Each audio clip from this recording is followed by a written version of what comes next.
Now, I don't often see club golfers being very good with their wedges.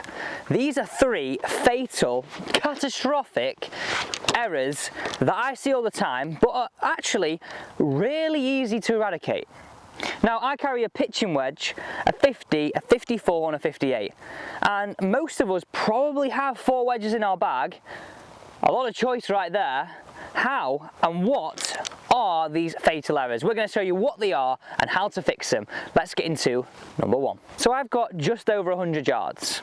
How would you play this shot? Now, 2 points to this first fatal error is that I know a lot of us would go, oh, 100 yards, yeah, 58. Most lofted club, or even sand wedge. Stand nice and wide. Try and hit it super hard. Why? Why?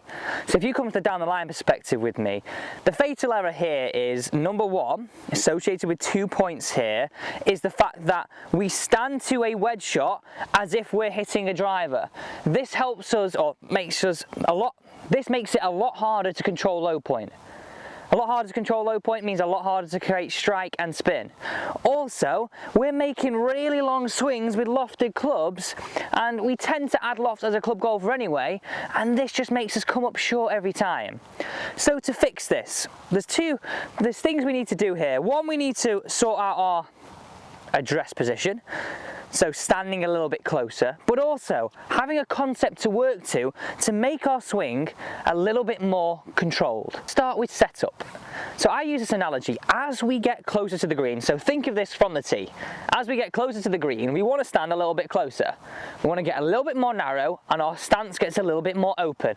And I mean our stance is in our lower half. So 106 yards here.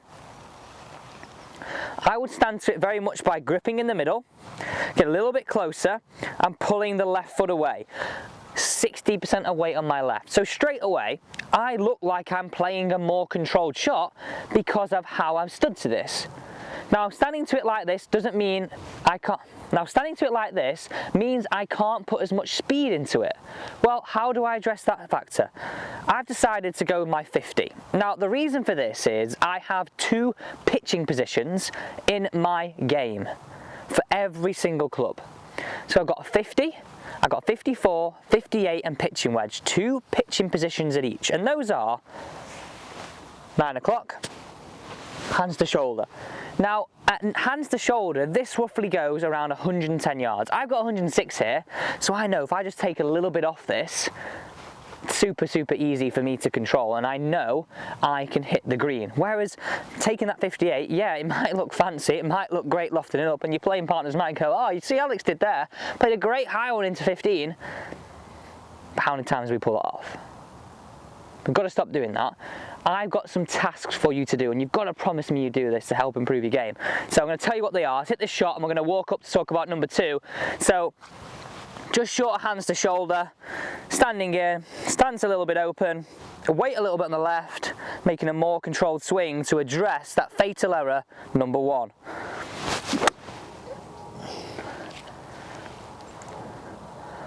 Much more controlled, much lower ball flight, less elements getting involved. Right, let's take a walk.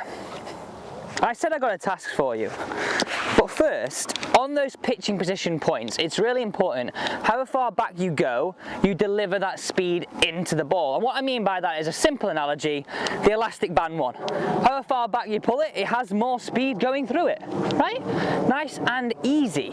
Okay, my task for you is, and this is so easy to control, when you go into the range next, just hit 5 balls at each position with each wedge and get a rough idea of how far that ball is going. It's easy, it's simple, but it helps you address point number 1 that we're going to fix. Let's get into number 2. So it's now time for us to move into the second point, and that's the leading edge. What do I mean by that? So I'm on a tight lie here. I could get the 5-wood out, as we did in Scotland. I could get the 4-iron out or 7-iron out, but we all know we want to get a bit more of a lofted club, so I'm going to get my 54 out. Because no matter how much I tell you all not to do it, you probably are going to. So let's address this point. So if you come to the face-on perspective, what I mean by not chipping with the leading edge is this, because it's a fatal error. So this is the leading edge, this sharp part of the golf club. Now, in some instances on a full shot, it really helps us because it works ball, then into the turf, helps us strike down and cut through that turf. But on a short shot like this, it just makes us really stabby. And what I mean by stabby is we have a lot of forward shaft lean, and a lot of us are like this into the golf ball. I've got a super easy fix for you, and this is what I want you to do as part of your pre-shot routine every single time you've got a short chip off tight turf like this. Grab the golf club in your trail hand, left hand under right elbow, and watch this right now. I want you to make a bruise. You can see a close-up here.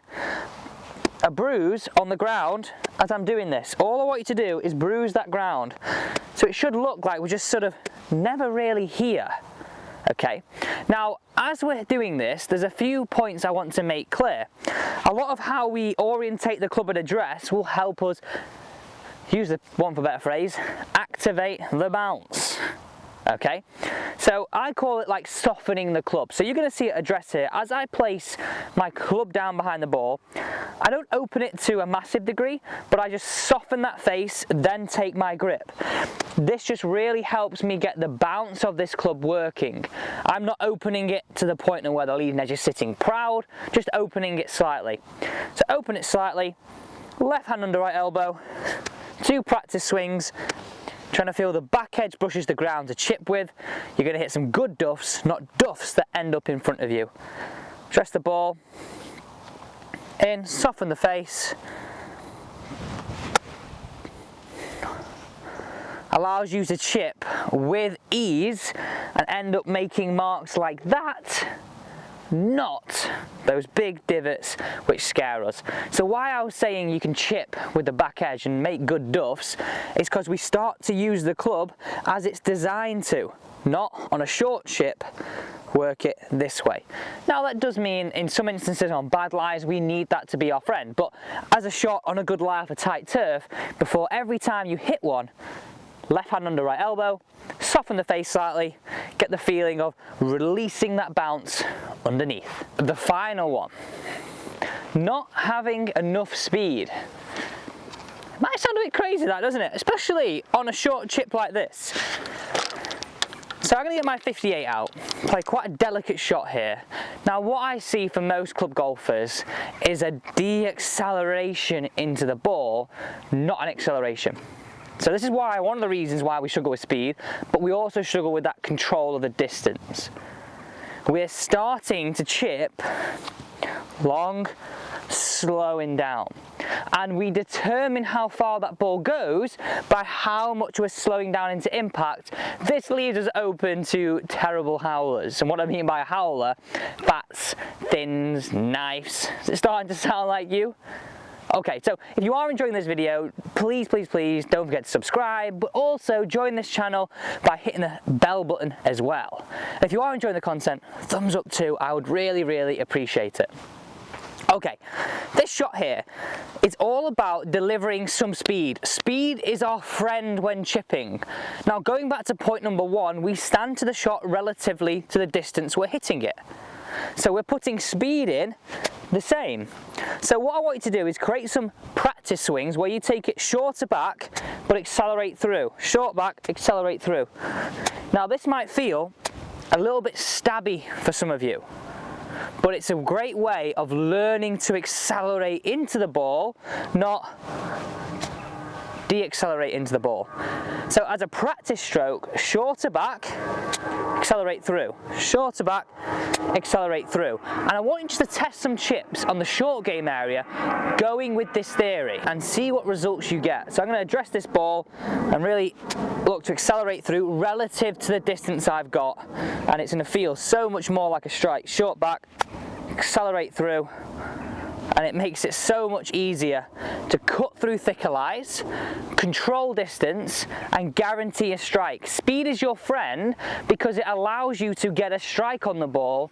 No speed, no consistency, always duffing it. So thank you for watching today's video. We've gone through the 3 fatal errors that so many club golfers make, and how easy were they to control? Super easy, right? So thank you for watching. Please don't forget to subscribe, and I look forward to joining you tomorrow, Sunday, at the same time at 3:30, where we're going to help you improve your game much more. Thanks for watching.